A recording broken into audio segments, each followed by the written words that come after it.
हमारा देश भारत जो दुनिया में सबसे ज्यादा पॉपुलेशन वाला देश है, जिसने G20 2023 में पूरी दुनिया को नए आइडिया और कई देश की इकोनॉमी को बैलेंस करने में मदद की है। लेकिन G20 की समिट में हुई इस मीटिंग ने देश को भारत और इंडिया की कंट्रोवर्सी में उलझा दिया है। तो चलिए आज की इस वीडियो में भारत और इंडिया की कंट्रोवर्सी का रीजन जानते हैं। दरअसल इस कंट्रोवर्सी की शुरुआत G20 के डिनर इन्विटेशन में यूज की गई लैंग्वेज से होती है, जिसमें प्रेसिडेंट द्रौपदी मुर्मू द्वारा भेजे गए डिनर इन्विटेशन में प्रेसिडेंट ऑफ इंडिया की जगह प्रेसिडेंट ऑफ भारत लिखने से देश में ही इंडिया और भारत का विवाद शुरू होता है। हालांकि इंडिया को भारत कहने में किसी देशवासी को कोई आपत्ति नहीं है, क्योंकि ये इंडिया का एक ऑफिशियल नेम है। और यहाँ तक कि हमें उम्मीद है कि इंडियन गवर्नमेंट इतनी गलत तो नहीं होगी कि इंडिया शब्द को देश से पूरी तरह खत्म कर दे, जिस नाम की सदियों से खुद की एक ब्रांड वैल्यू बनी हुई है। जैसे IIT और IIM जैसे इंस्टीट्यूट्स का नाम और इंडियन एयरलाइंस के पासपोर्ट जिन पर रिपब्लिक ऑफ भारत लिखा हुआ है, और तो और इंडियन रुपीस पर भी रिजर्व बैंक ऑफ इंडिया जैसे वर्ड लिखे होने की वजह से इंडियन गवर्नमेंट कैसे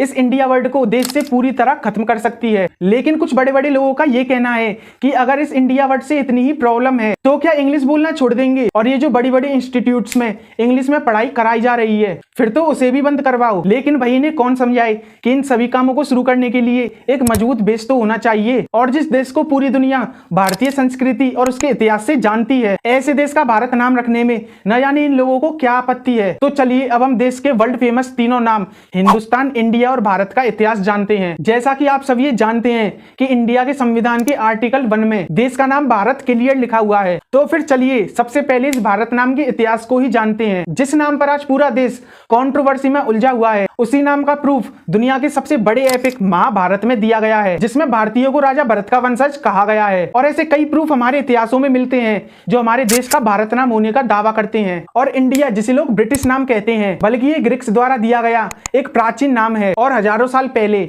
फारसियों और ग्रीक्स यानी यूनानियों ने हमारे देश को सिंधु नदी से पहचाना था। और ग्रीक्स लोग जिन्होंने सिंधु नदी को इंदु कहा था, क्योंकि वो लोग अपनी कन्वर्सेशन में सा शब्द का प्रयोग नहीं कर पाते थे, इसीलिए यूनानियों ने सिंधु नदी को इंदु कहा। और हमारे देश के लोगों के लिए इंडोई शब्द का यूज और देश के लिए इंडस नाम का यूज किया था, जिसे आज हम इंडिया कहते हैं। और सेम इसी तरह फारसी लोगों ने भी सिंधु नदी को हिंदू कहा था। उस टाइम ये लोग भी सा शब्द को हमें कहकर बोलते थे। इसी वजह से फारसियों ने देश के लोगों के लिए हिंदुस्तानी और इस देश के लिए हिंदुस्तान नाम का यूज किया था। लेकिन हमारे देश के ग्रीक नेम इंडिया का यूज 17th सेंचुरी में ब्रिटिशर्स के राज करने के साथ शुरू हुआ था। और जो लोग ये सोच रहे हैं कि इंडिया का नाम भारत बदलने से देश में बहस छिड़ जाएगी, तो ऐसा नहीं है, क्योंकि देश का नाम भारत रखने का मोटिव दुनिया में अपनी भारतीय संस्कृति को ऊपर उठाना है, ना कि देश के लोगों में बहस कराकर लड़ाई करवाना है।